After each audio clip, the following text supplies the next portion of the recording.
You're listening to the AFTERBUZZ TV Network, now the largest new media platform on the web, and your #1 source for after-show entertainment. Very good, Keith Johnson.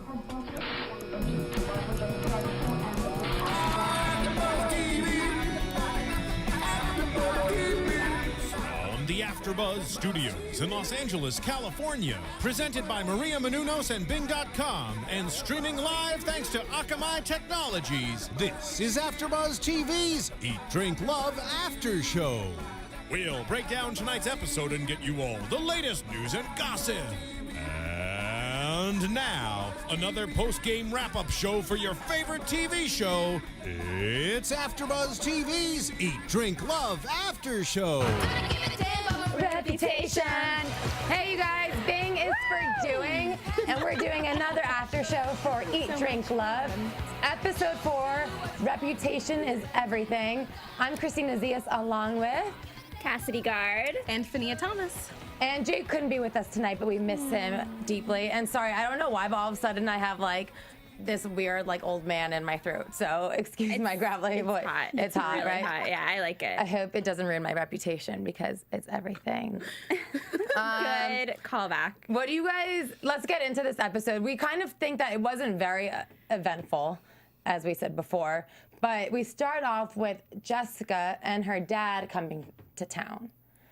And which is nice to see, I think, because she always talks about how her dad's like, how she's so business-like, and it's all because of him. So it's cool to see that. Yeah, absolutely. I think it was nice that he came into town and made the time to visit his daughter. And I kind of feel as if she probably goes through what anyone goes through, or he just seems to assume she is a server or hostess, which there's nothing wrong with that. But if she's working as hard as she says she is, and you know she's trying to establish herself, I'm sure it can be disheartening if her dad discredits it. But he seemed very supportive. I'm a fan of Alan. I love his suspenders. They remind me of my grandpa in Omaha, Nebraska. Like, I did make note of the suspenders, yeah. Alan's my guy, and I get it. He wants his daughter to be successful, and better to have a dad that's really strenuous and hard on you than one that doesn't care at all. One thing that kind of bothered me about this was, I don't know if it was a diss or what, if she was trying to say that her dad is very successful, but she's like, well, my mom is just like a professional wife. And I feel like she said it as in a very condescending way. I don't know if you guys noticed that or not. And she mentioned that her mom hadn't worked a day since she started dating her dad.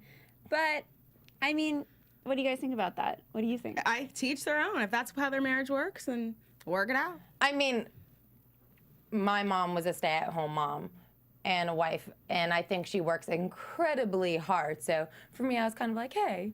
Well, maybe she'll change her tune, especially after her date, which I don't want to jump forward, but there might be things that go on in her life that show her that she needs to maybe make more time and not be so work-focused and such a shark. I feel like that's a theme for this kind of entire episode and season, is trying to separate yourself from your work a little bit. And we see that next with Waylynn, and she is obviously working incredibly hard on Phone Nuts, and it's been very successful, but her love life has been suffering. I mean, I don't know, because it seems like she can get any single guy in town. Absolutely. But what do you guys think about her and Andrew? I think they need to bring the fluid gel on any day from here on out. Like, they are so cute. The passion. I love watching them play in the kitchen. I think that's so fun. And I think that if she made the choice to just focus on Phone Nuts, it's because she wanted to have time to herself to reflect upon whatever she went through when she's going through her breakups. And it shows, because it shows that she's a very well-adjusted, wise woman who doesn't seem to just jump from relationship to relationship. I'm obsessed with her and Andrew together because I can't even get over how she's so flirtatious. And I feel like she needs to teach Jessica a lesson or two. And maybe Brenda too, because she flirts on like that really cool, effortless vibe where you know she's just having fun. It's not like, oh, I really, really like this guy. And maybe it's just because she's a confident woman. But my favorite part of the episode was that cut to that poor chef that they were trying to teach the recipe. Efrain. I wrote his name down. That guy, I mean, Efrain. That was like Bravo editing magic right there. But they kept cutting back to his face, being like, "Am I really here on your flirt session right now?" So uncomfortable and a so free awkward. show. It looked like a little kid that was just kind of seeing something they weren't supposed to see late at night, and he just looked distraught. His face was just half shocked and half confused. It looked like. I feel like his face is like, "Oh, thank God I'm getting paid for this." Yeah. I loved it though. I mean, imagine they're little kids. It would be so fun for them to do tutorials with the children and like craft days. Like they're just made to be parents, those two. Together. Yeah, absolutely. I'm visualizing straight to their children. I know. You're not even like really dating. No dating. Well, they both no already wedding. been engaged multiple times. I mean, 3 between the 2 of them. So they can just cut to the chase. All right. So, I mean, after we see that she doesn't even kiss him goodbye. I mean, like, she's like grazing up on him the entire time and flirting, but she doesn't kiss him, and finally he takes her on the date to Lola's, right? But didn't they kiss hello? I saw That's what Lip I kiss saw that hello. too. But she wouldn't kiss him goodbye, or at least not for our eyes. She really seems to know how to keep the mystery going. Right. Like, It's you can have a foreplay, kiss, you know, like the touching and like being sensual, but not like she's going a all in. mastermind. She's a mastermind. I feel like single girls, especially in LA, because everyone talks about how LA is such a difficult dating scene, they need to watch her and learn a thing or two. And I like her approach because she's so opposite Jessica. She doesn't talk about being a shark and a go-getter, but she's doing all the things that Jessica talks about wanting to do it, but in a way more sensitive and way like energy that does not seem as if she's going to cut your head off. Right, no, absolutely. Which I like. What do you guys think about when they went on their date? Andrew took her to Lola's, and they started talking about right away about their past dating experiences. And which I always think that it's funny when people talk about that, because many people are like, do not talk about your exes on your first date or, you know, early on in the relationship. But they jump right to it within the first conversation. And she talks about how she's been engaged twice. She won't date anyone. She doesn't want to date a chef. And then he goes on to list like all the people he's dated, a hostess, a server, his publicist. And she seems a little turned off by it. But I don't know, I kind of think it's a double standard. What, she can date all these guys and he couldn't? Date all the guys? I mean, she dated several men, Yeah, she said, right before absolutely. that, and was engaged twice. But she was obviously a little turned off by the fact that he's dated so many women, too. I thought he was kidding because it seemed as if he just listed every potential occupation that one could have in restaurant business. I think it was a joke. Did I just see it as a joke, or was he really dating all those people? I thought he was really dating all It those wasn't people. specified, but I think that was something that she put on herself, that she doesn't want to date all these people. I don't think that Well. was like a set standard, and he was saying it was right or wrong. I think What she you're was just looking for, you'll find. And she's looking for him to be a bad chef, and not bad chef, a naughty guy that's going to screw her over. And if she's looking for that, that's what she's going to find, and she's going to like project it onto him. It's getting really spiritual at AfterBuzz. But I have to say that if she keeps like pegging on him, like he's just gonna be like, "What do you want from me?" I think like she needs to just trust him. Like you're saying, she's dated plenty of men too, so let him do what he needs to do in his past. Right, exactly. That's kind of cool. I like that. It's like the law of attraction, you know? Yeah. right. You attract what you put out. So if you're putting out like all men, all chefs are bad news, that's what you're going to find. Exactly. I like that, Cassidy. I like It was that. very deep. What do you guys think? We see John and Kat go out again, and we haven't seen John since the first episode when he hosted Brenda's birthday party. And he asks Kat to join him on his venture in, I guess, redoing the restaurant Shore Bar. Do you guys think Kat is up for it? Do you think she would be good at this job? I think she's definitely up for it. She's up for it. But it was interesting because she didn't exactly seem to contribute anything. He just told her all the plans and she just kept smiling. She didn't seem to And offer nod, any right? suggestions, which is what a contributor consultant does. So I was a little confused.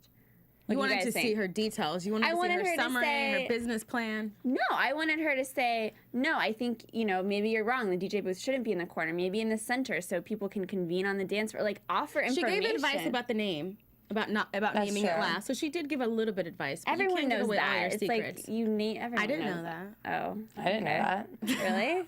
Jeez, Okay. Cassidy. I mean, ask me something about journalism or something.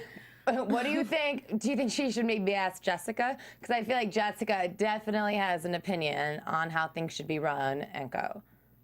Jessica might be looking for a job, so as the show shows. I mean, Well, I mean, she's also looking, she's finally found someone to kind of love for a little bit. It's kind of nice to see a little bit of a softer side for her when she jumps on this guy Edward's motorcycle. But we've talked about she was fierce at dinner.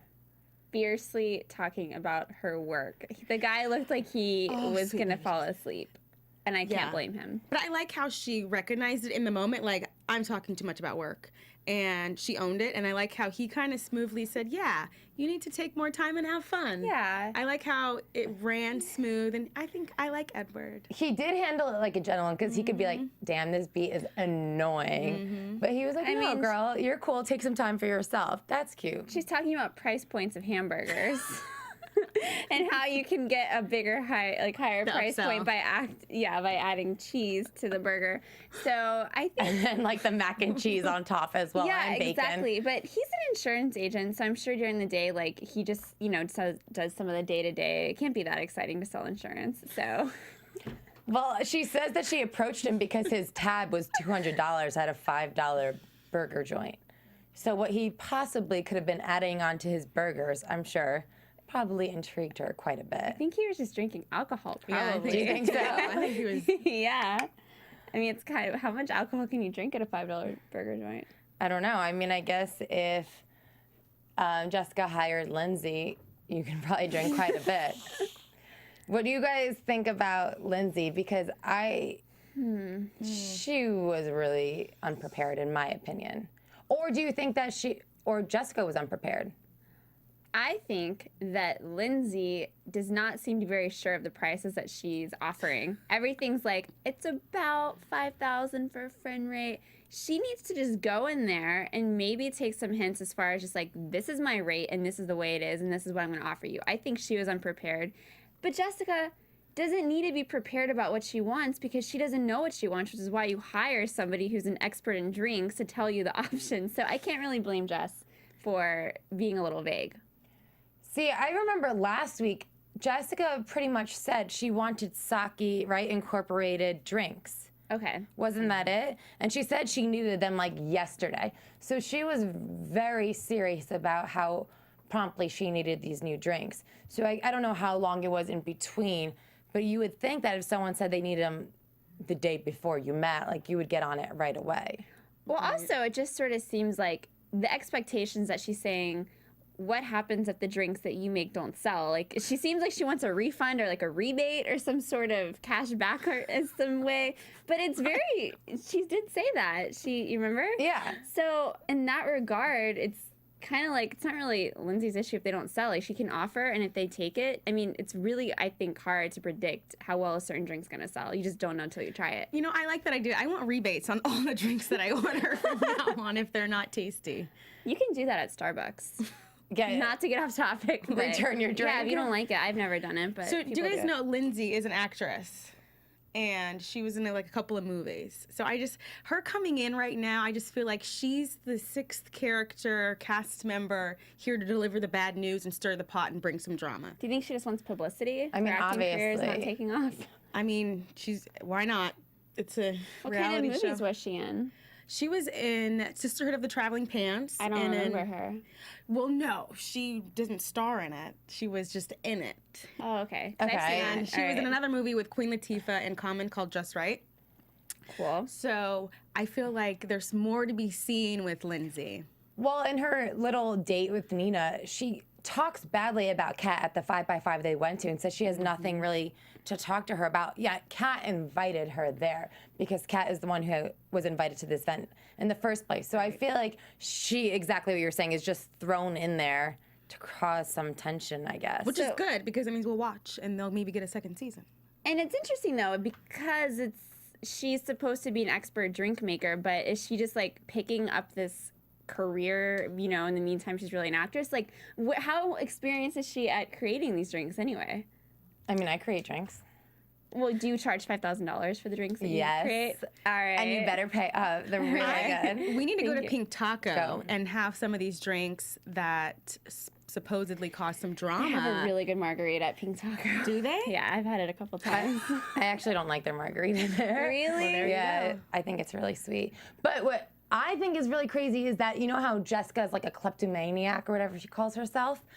Kleptomaniac. Kleptomaniac, thank you.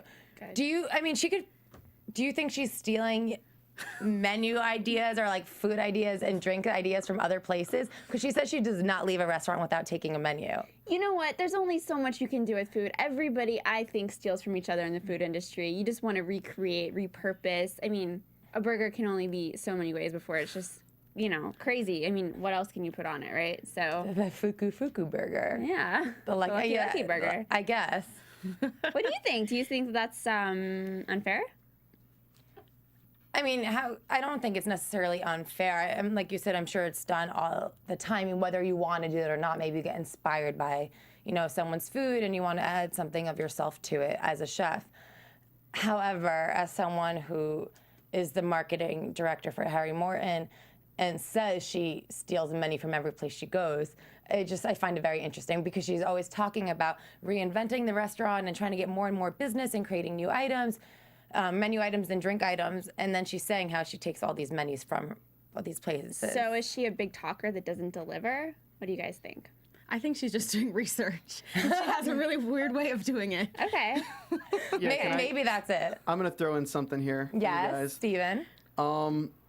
As someone who's worked in restaurants like for the majority of my life, and I've worked very closely with like Chef Jay Pierce down in North Carolina and things like that, you have to take menus from all sorts of places because so many people use different combinations of flavors to achieve different results that studying how they cook things and the ingredients in certain things and creating it yourself will help you broaden your imagination as to what you can cook.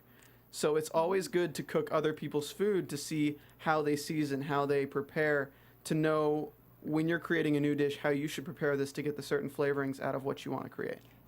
Okay, I like that little feedback. Good to know. I still think it's weird because she's not the cook, but she is, you're right, doing research for her chefs and Thanks, for her Steven. restaurants. Love Thank you, it. Steven. We're learning all kinds of stuff here tonight. Yeah, absolutely. So since we're talking about Pink Taco, Jessica throws this little girl party and she does these crafts for the girls. And I think it's funny how she very intricately paid so much attention on where everyone was sitting. I think it's smart with this group of girls. And I love place settings. I too. love my name to be monogrammed on something and then I get a gift and then it's at a table and I get to know where it is. Like, that's like a tea party for adults. It's so fun. And I am a total geek about crafts and scrapbooking, and I just want to go have a craft party with Jessica. I am just a total soul sister with her on that. So I thought it was adorable and really cute. What do you think? I'm really annoyed that Lindsay was there, to be honest with you. I don't know. I don't think she served any purpose of being there. So for me, the whole time, I'm like, who invited? Obviously, Jessica invited her, but she doesn't even like her. I think the producers invited her. Why would Jess invite her? Well, then Jessica should have been like, no, this is my restaurant, my party. I don't want her there. Question: Can she say that? I don't know. She What should. was in the glittery? Sake. Oh, there was set. sake. It was a sake set. Yeah. Okay. I don't know if there was sake in it, but Hopefully. I love my crafts, but because I am such a perfectionist, if it looks real crafty, I'm not gonna like it. Did you think it looked real crafty? The You thought lighting it wasn't looked- good. The lighting wasn't good. I'm gonna say that. But I love me some counts. crafts. So if it was like well done and it was neat, then I would have loved it. But if I there's like loved glue them. and if it's messy, then because I'm such a perfectionist. Do you guys think it was really wrong for Lindsay to get, or for Jessica to get so offended by Lindsay's remarks about having glitter on her face? I think that was like producer cut and made really dramatic. I was really taken aback by that whole scene. I don't know if it was really how it was portrayed. Like, I think there was more to it. Than just that. Yeah. I would hope so because that's really catty and frivolous and dumb, frankly. I think it's interesting to see Jessica in this scene because, and when we met her here too, she's very wise and she speaks very well, and she got so emotional towards Lindsay and how she kind of like flipped out in front of all the other girls and said, by the way, like the cocktail deal is not happening. And to hear Waylon talk about it afterwards, and she did speak about Jessica's emotions and how they kind of got the best of her, but she seemed so put together. She was obviously, in my opinion, deeply offended by whatever Lindsay was doing. Because I don't see Jessica to be like the type just to talk business and throw it on the table like that in front of everyone. I think she was really hurt. Like, granted, she put all this time and effort into creating these gifts, which is really awesome. And she is the gift goddess giver. Like, hello, Yeah. she brought me a That she money is. tree. It Like was very sweet. such a sweetheart. So I think it hurt her, in which we saw, and that's why she ran with her emotions, which we all do. It gets the best of us sometimes. And she said she did. She agreed that she did, and that she, you know, knew it wasn't coming from a place of being a really straight businesswoman. So I'm going to get back to that in a little bit because I'm nervous to see how she handles the situation that happens a little bit later on in the episode. But before we do that, let's talk about the wedding dress that's finally, I guess, sold. Because Waylynn tries her wedding dress on for the third time to this woman who owns, I guess, a little boutique, and who she's trying to resell it. And the woman is all about her giving up this dream.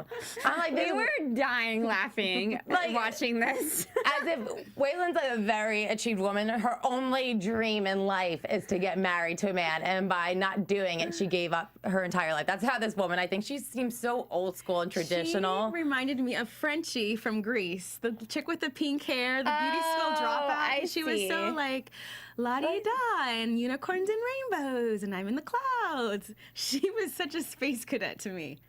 She was, but She it was was cute. well intentioned because she really did. I mean, she has a beautiful dress and a great opportunity to sell it and make a great profit. And she says, "Why don't you try it on one last time just to make sure you really want to get rid of it?" Which kind of is like another knife in the stomach. I mean, how many times does Waylon need to try this dress on? She knows she looks damn hot in that dress. That girl will try it on all day. I don't blame her. She looks good in it. And she knows it. Absolutely, yeah. She looks really good. I can't believe how expensive it was. I want that dress. I pass by Monique Lullier every single day when I'm walking towards the gym, and I'm like, oh my God, I drool. Maybe we could just split it, and then we'll just And we'll both keep share. it. Yeah, we'll keep it in the AfterBuzz family and pass it around way down the road. Just so you guys know. Recycled wedding dress. No. Oh my gosh. Cassidy said, you guys, just so you all know, as we were watching this, Cassidy was like, I need to go there and get it. You did, right? Yeah, I mean, to stay She loves for it. one day, I would totally, oh my goodness. That dress just makes me swoon. I love it so much. I think it's a jinx to buy a dress before there's any actual proposal. So I don't, don't go there. Don't go there. But I liked it. It was really beautiful. And hopefully it makes someone else really happy. And it actually does walk down the aisle one day. For the first time. For the first time, you're right. Okay. Forget everything else. We finally have what I think this whole season has been amounting to. And it's this conversation between Brenda and Kat. And that's what the episode is named after. You know, your reputation is everything. And Brenda finally confides in Kat about what people are thinking about her around town. And I know we've talked about this a lot throughout the season, but do you think Brenda handled it well? Do you think Kat took it well? Or do you think it's old news, same thing? I think Brenda's incredibly tired of hearing about Kat's dating life. And there's a point in which if you have a friend that's doing something annoying or you don't want to hear about it, you're like, all right, let's move it right along. And she says she has to see her once a week and hear about it. But Brenda, if she's not that into it, I think should just keep her mouth shut and then just spend less time with Kat. It's not like Kat seems to really be offering that much to Brenda as far as, well, she puts things on the map. But at the same time, if you don't like someone and you don't like what they're doing, just don't spend time with them. Move right along. Yeah, I'm interested to hear what the other cast members think about Kat's reputation. We're only hearing it thus far from Brenda. So, because I'm not in the food world like that, so I don't know. I think Brenda shares her opinion a lot about Kat's dating life. And like you said, if you don't want to hear it, don't be around it. Right. And I think Kat has probably had it like up to here with it. So opinions are like booty holes, like we say all the time. Everyone has one. So what are you going to do? I think that I wish that Brenda would have been like, hey, by the way, I was just wondering because I've heard some things. Do you sleep with these guys? Do you hook up with them? Like kind of ask her and try to have her confide in her as a friend instead of just telling her, oh, by the way, everyone thinks that you sleep with whoever you write about. And I think that it's a little insulting because she says that she almost only writes about cute young guys in the food industry. Right. And obviously we know that's not true. And it's the same thing as, is Kat Odell just like a huge flirt? Is Brenda jealous? Why does she care so much. I think Kat is incredibly defensive, though, to throw your number out on national television as sort of a way to be like, I've only slept with 10 guys. I mean, she doesn't owe that number or sharing that piece of her personal life with anyone, much less on Bravo TV. It's no one's business. If she was really in a place where she could just say, all right, well, that's your opinion. I get 2 million views for Eater, and I'm writing this, and this is what I'm doing. You go focus on yourself. But she goes to a really weird place where she's like, I've only slept with 10 guys. It's like, what's the point of saying that? Yeah, but I feel like at that point, I mean, what else is she supposed to say? She wants to make sure that Brenda completely understands that it's not true. Yeah, I guess that's true. She just doesn't owe that explanation to Brenda. Brenda's right. so Yeah. motherly and maternal, and she doesn't know that to anyone. Much less doesn't. all of us to know her number. I feel like that's such a personal But when thing. your back is up against the wall and someone's calling you a slut, like low key, you're gonna be like, well, wait a minute. Yeah. Let me qualify this for you. You know, like yeah. that's not the case. I feel like sharing more information with Brenda is just gonna hurt her later. I just think. See, what makes me really sad about this is that, as we learned from Brenda when she was here, they were, I think, the closest. Brenda was the first person cast on this show. So it's probably disheartening for Kat to look back and see that this reputation that she has is kind of coming directly from Brenda. Because I don't know if we would have thought the same thing. We probably would have just thought she was like funny and flirty if it wasn't for, you know, us hearing it over and over again, that this is her reputation, that this is her reputation. That she keeps planting the seed. Yeah. And you don't hear Kat saying a whole lot about Brenda. She seems to be focusing on herself. So I don't think she cares. yeah, maybe Brenda should just let it go and take a cue. Maybe. Or maybe she should focus on Lindsay, because that girl needs to get out of there. You really don't like Lindsay. It's not that I don't like her. I just don't like how she's planted in for drama. I feel like if she's going to be on the show, then she should have like a title in the beginning of the show. I feel like they just included her in just to stir the pot, and that's what bothers She me. kind of does seem like the tag along. She just randomly pops up and you don't really see what she's doing or where she's coming from. They just all met her at Nina's like show and tell party, and then she's all of a sudden popping up all over the place, and everyone's like, "Who's Lindsay? Who's Lindsay?" But she's somehow invited to everything. Somebody's got to bring the drama, or we're not going to watch. We're going to be sitting there, you know. I think that Crocheting. this is part of like, since I haven't been watching reality TV very often and I don't watch many programs, I think part of me is still really naive to the fact that like, oh, this is like a real group of friends and like they've been friends and always hang out. I know, you said it makes you really sad that Brenda and Kat don't hang out. I'm like, oh, it makes you really, really sad. It does, because I like them each, and I want them. I guess I want to believe in this like this fictional story that they are all like best girlfriends in LA who just all happen to work in the food industry, and I'm slowly learning that's obviously not true. So whatever. I mean, I just get sad about reality TV not being reality, but that's that. That's that. Lastly, in this episode, we have another little get together with Kat and Jessica. And Kat was sent this email, I guess, from Harry Morton's publicist pitching a story, and it refers to this gentleman named Corey Conrad, and his title was, I guess, marketing director of Morton Enterprises or whatever it's called. And Jessica flipped out. Because that's her job title. That's her job title. Does she know Corey? Or is this I'm some assuming so. stranger? Okay. I'm assuming so. All right. So she knows this man. He has her job title. And I would flip too. I don't blame her. It was interesting the way that Kat presented to her, because she's just like, look at this email. I think that's so unprofessional. I don't know if you should necessarily be going around showing all your pitches. You know Yeah, what I I mean? agree. I think that you need to keep the lines in place. Like But that's her friend. It's her homegirl. They're kikiing all the time about boys and having frozen yogurt. It's not. and it's something, I mean, related directly to Jessica. Yeah, But like she you would says- want me to let you know if somebody was coming for your job, if I was your friend. Yeah. Kat no, says you're she right. didn't realize it was the same job title. She's like, oh, I didn't realize. Doesn't she say that? She does. I don't know. So Well, I think Kat like doesn't want to take blame for anything or hurt anyone. So I feel like she's like, oh, blah, blah, all the time as a way to kind of get herself out of a situation, in my opinion. well, not to be, a spoiler alert, but Jessica was here and she's clearly still working for Harry. So, Oh yeah. she told us about it and we talked about it. So clearly she still has the job if anyone's on the edge of their seats and wants to scoop. She's got it. You know what's funny about this is that the entire episode I was watching this, I'm like, what does Jessica really do? I've been wondering that too. And I'm like, is she his assistant? Like, what is her? And it's funny because they have her job title underneath her name and like the head of every single scene that she's in. But still, I'm like, what does she even do? What is her title? And then we see that it's obviously up in the air. Is it even hers? Do you think that this came from Harry? Do you think it's someone on the inside? Do you think it was just confusion?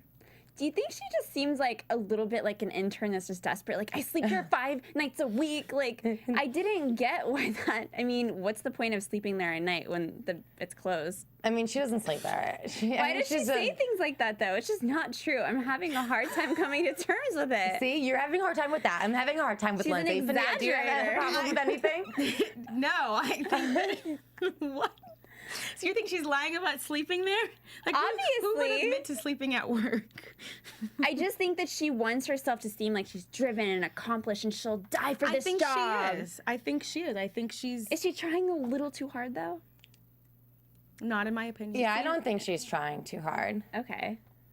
It just I seems think to she's me. driven. I think she's a hustler, and she's going to do whatever it takes to get to the next level. When you're climbing the corporate ladder, you know. I take guess no if like prisoners. I was working at a restaurant and then I'm like, bye guys, have a good night, and then she's like, I'm sleeping here. I would be like so annoyed if that was my colleague. I'd be like, all right, like what's the point? Oh, Like, because see they would show you up because they in would a look way, better. it's kind of like, okay, cool, have a good night sleeping on the restaurant floor. Like, what's the point? Like, I just wouldn't see I wouldn't get it. This is silly. She does not sleep between the But sauces she and the said fryers. she sleeps there at the She didn't restaurant. say she slept on the floor. No. She just wants everyone to know she's a very hard worker and she deserves to be. But she's exaggerating to make herself seem more. Have you never not had like a deadline for something and like stayed up really late and powered through and got shit done?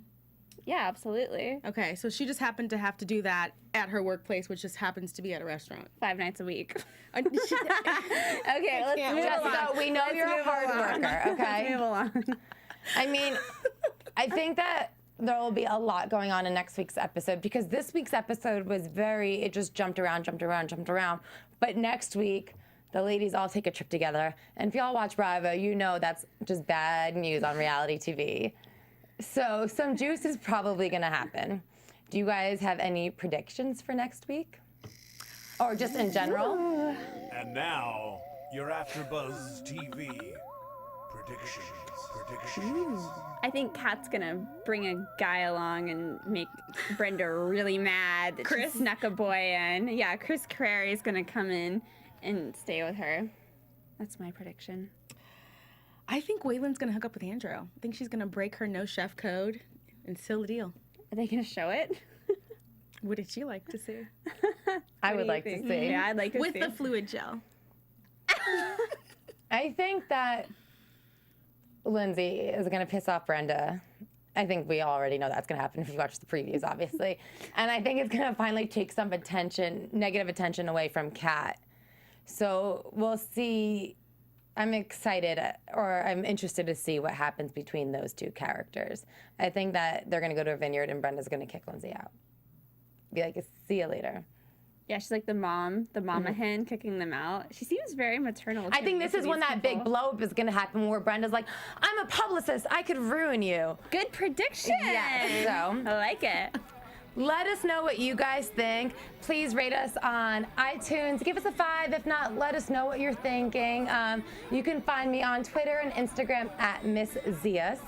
And ladies, where can they find you? You can find me on Facebook, Twitter, and Instagram at Fahnia Thomas. I'm Cassidy Gard. I'm on Facebook, Instagram, and Twitter. And make sure you're tuning in. Eat, Drink, Love, new nights Thursday, 10 p.m. Thank you guys so much.